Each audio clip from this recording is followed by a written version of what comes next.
Breaking news. Breaking news. Breaking news. Cameroun, lancement budgétaire 2022, enjeux et perspectives. Merci de rester sur CNN. Breaking news. Breaking news. Le séminaire du lancement des activités préparatoires du budget de l'État pour le compte de l'exercice 2022 s'est ouvert ce 13 juillet au Palais des Congrès de Yaoundé. Cérémonie présidée par le ministre des Finances, Louis-Paul Motazeux, en présence des illustres parlementaires, des membres du gouvernement et de plusieurs personnalités. Dans son discours d'ouverture des travaux, le patron des finances au Cameroun a présenté de façon détaillée les enjeux et les défis auxquels le budget de l'État pour l'exercice 2022 devra être capable de relever. Notamment, la poursuite de la mise en œuvre du plan global de riposte pour la lutte contre la Covid-19 et ses répercussions sociales, l'organisation de la Coupe d'Afrique des Nations, la réduction progressive de la dette intérieure, la réalisation du plan présidentiel de reconstruction et de développement des régions affectées par la crise sécuritaire, en particulier celles du nord-ouest et du sud-ouest et de l'extrême nord. À l'occasion de l'ouverture du séminaire marquant le lancement officiel des activités de préparation du budget de l'État au titre de l'exercice 2022. Je me réjouis de votre présence massive à cette cérémonie. Elle témoigne de l'importance que vous accordez au processus de préparation du budget de l'État, en particulier et de manière plus large à la gestion des finances publiques de notre pays. Je vous souhaite donc à tous une chaleureuse bienvenue en ces lieux.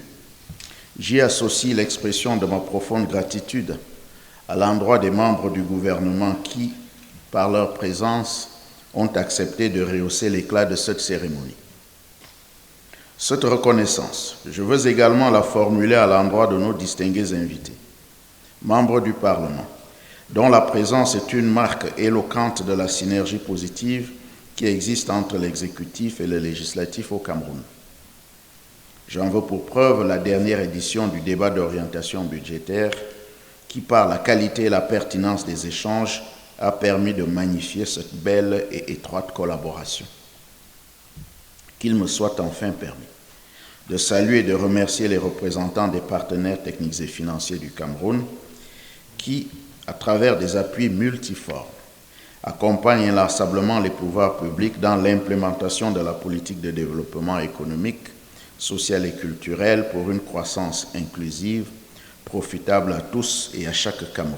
Pour le ministre, si la préparation du budget de l'État est un exercice complexe qui requiert et mobilise à chaque étape de son processus en vue de soumettre au Parlement un projet de loi de finances et des documents qui, d'une part, adressent des besoins réels des populations, en y proposant des réponses les plus adaptées, et d'autre part, présentent des projections macroéconomiques et des équilibres budgétaires qui permettent au Parlement de décider au mieux des intérêts des populations qu'il représente. L'ouverture de ce séminaire devrait permettre à tous les acteurs de ce processus, dans une logique perpétuelle d'amélioration des outils et contenus, de revisiter sans cesse les méthodes et procédures utilisées, de partager les innovations et les contraintes liées au contexte macroéconomique et budgétaire, afin de faire un saut qualitatif supplémentaire dans la production des documents budgétaires en vue d'une élaboration d'un projet de loi des finances 2022 qui répondrait parfaitement aux enjeux du contexte socio-économique et budgétaire de l'heure. Par rapport à la cérémonie de ce jour, le lancement du budget,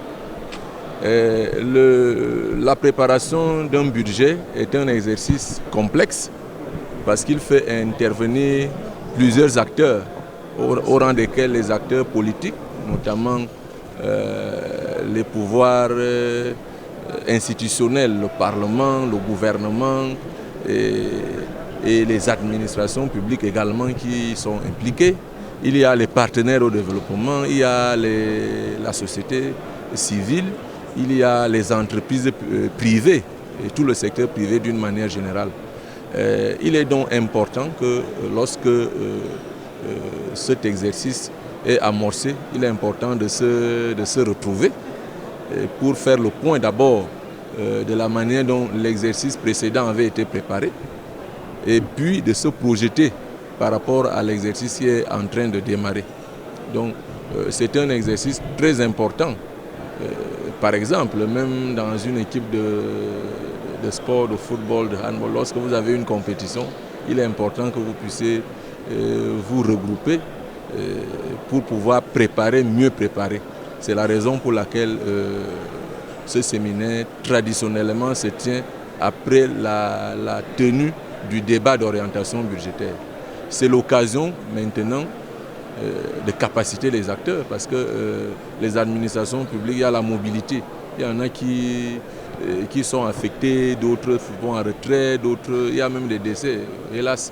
Mais il y a la mobilité, il faut mettre tout le monde au même niveau d'information. Au cours des 2 jours que durera le présent séminaire, 4 exposés seront présentés par les experts du ministère des Finances et du MINEPAR sur des thématiques variées. Le premier portera sur la mise en œuvre de la stratégie nationale de développement 2030, enjeux et défis, afin de donner un aperçu général sur les objectifs, les orientations et les priorités qui guideront désormais l'action de l'État au cours des 10 prochaines années. Le deuxième, quant à lui, présentera le contexte macroéconomique, les objectifs ainsi que les grandes lignes de la politique budgétaire de l'État au cours de l'exercice 2022. L'objectif du troisième et du quatrième exposé sera axé sur l'optimisation du recouvrement des recettes non fiscales et des dépenses de l'État, en mettant un accent sur les progrès réalisés en la matière et les efforts à faire pour adresser les insuffisances qui persistent. Il est donc question tout au long de ce moment de réflexion de proposer un projet de loi de finances 2022 qui répond aux normes de qualité requises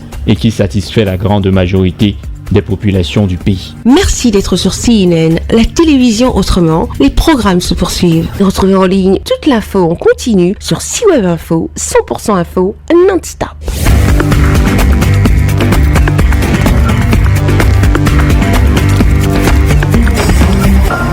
Breaking news. Breaking news. Sur CNN.